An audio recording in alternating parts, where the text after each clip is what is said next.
जी, जिला पंचायत प्रत्याशी प्रतापपुर, उनसे गुजारिश करेंगे मंच पर आप डॉक्टर एसपी यादव जी के प्रतिनिधित्व करने वाले श्री जोशी यादव जी का आगमन हुआ है।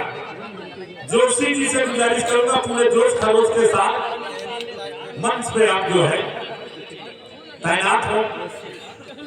इतना यूट्यूबर हमका लगन में खेसारी हाल आई हो तुम तो मैं जो ना ताने आए यूट्यूबर आ गए हैं, इनको भी निगाह से बड़ा प्रेम है। ये लगा कि आप वास्तव में साहित्यिक लोग हैं, आप पारखी लोग हैं।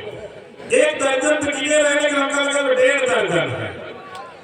38 है बाप बाप, ये 36 3 दर्जन पार है। गुरुदेव गिरे है कारण 3 38 है। अच्छा कुछ छोटा है कुछ बड़ा है। आदरणीय यादव भावी उनका सम्मान करें, उनके प्रतिनिधि जोशी यादव जी, अंकित यादव जी को यह वस्त्र में जोरदार तालियां जोशी यादव जी के लिए अंकित यादव का सम्मान करते हुए तीसरी प्रस्तुति से आप जुड़ रहे हैं।